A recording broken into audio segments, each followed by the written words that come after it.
bem? Continuando aqui com a troca de experiências no canal, eu já gostaria de pedir para vocês que comentassem aí, dessem sugestões sobre os temas que vocês gostariam de ver abordados no canal, seja genética das cores, sobre a criação específica de ágatas, pastéis, que pelo menos eu entendo um pouco, entendeu? Genética, enfim, o que vocês acharem aí convenientes. Continuando com a história das peripécias que a gente enfrenta no início da criação, eu vou contar um pouco para vocês como é que eu comecei a minha criação de ágatas pastéis. Então eu tinha uma ideia genial, né? Como todo iniciante, a gente tem umas ideias geniais. Então eu fui procurar o quê? Um exemplar amarelo portador de marfim e uma fêmea marfim. Ou seja, com isso que eu queria já ter possibilidade de tirar tanto exemplares ágata pastéis amarelos quanto ágatas pastéis amarelo marfim.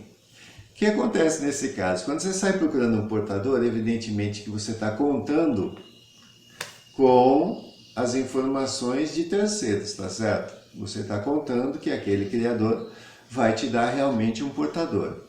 O que ocorre, isso não é por má fé, muitas vezes o criador tem centenas ou dezenas de casais e aquelas informações são feitas no período de criação naqueles cartõezinhos que a gente afixa nas gaiolas. Então o que acontece? Muitas vezes você está fazendo aquelas anotações sem muito tempo, ou você tem ali um funcionário, dependendo do tamanho do seu criador, do seu canaril, você tem ali um funcionário que faz as anotações para você, porque você não teve tempo, e aí você fica de passar limpo aquelas informações e na semana seguinte, no mês seguinte, no final da criação e não consegue. Então sempre ali pode haver alguma confusão nas informações. Alguém misturou os cartões, não retirar, anotar e voltar para as gaiolas, enfim, pode ter havido ali algum equívoco. Resultado, com essa experiência eu voltei para casa com o meu ágata pastel portador de marfim e minha fêmea marfim. Bom, eu ainda não tinha um conhecimento exato da cor, era meu primeiro exemplar ágata pastel e eu só tinha visto ágata pastel em fotografias e, enfim, não tinha muito contato. Mas eu não gostei da fêmea marfim que eu trouxe, então ainda fui atrás de outra fêmea marfim de outro criador. Consegui aí formar um terno.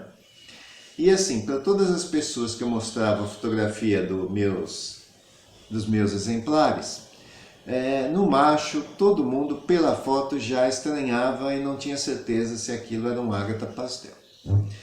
Aí chamei o presidente do meu clube na época, que hoje é até juiz de porte, e ele também ficou meio que indeciso se aquilo era de fato um ágata pastel. Resultado, na verdade esse canário não era um ágata pastel portador de marfim.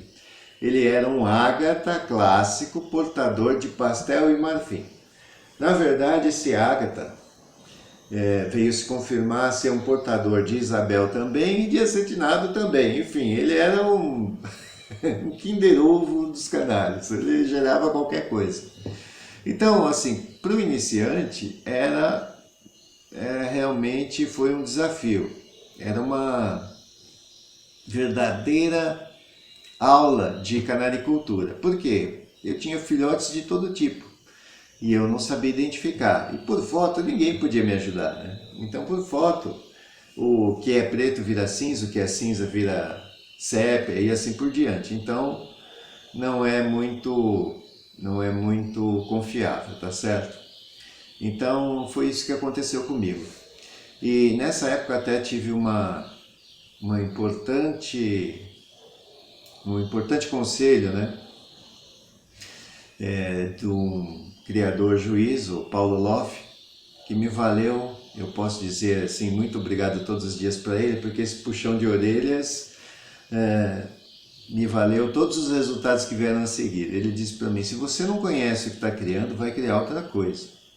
Porque por foto é difícil mesmo, hoje eu entendo, né? A pessoa mostra uma foto e pergunta se aquilo é um topázio.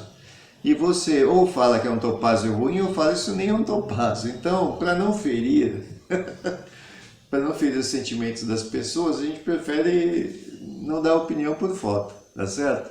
Então isso é muito complicado. Hoje eu entendo, mas na época eu não entendia, fiquei até um pouco magoado. Mas enfim, quando ele falou isso eu falei, opa, eu preciso conhecer a cor que eu crio. Então aí eu fui visitar realmente criadores que tinham exemplares qualificados, né? Enfim, que já venciam a série anos seguidos. Depois eu conto um pouco dessa história, né? De como procurar o criador, porque às vezes o resultado de um ano não reflete a experiência daquele criador na criação, tá?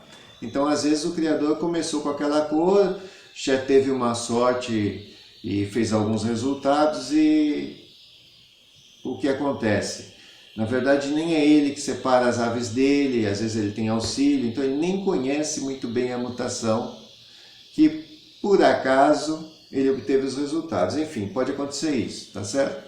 Mas enfim, é um pouco da experiência que eu tive aí, então foi desafiador para mim, mas no ano seguinte eu busquei aves realmente qualificadas e aí a criação seguiu satisfatoriamente, tá certo? Um abraço pessoal, boa criação para vocês, até o próximo episódio, tá certo? Um abraço.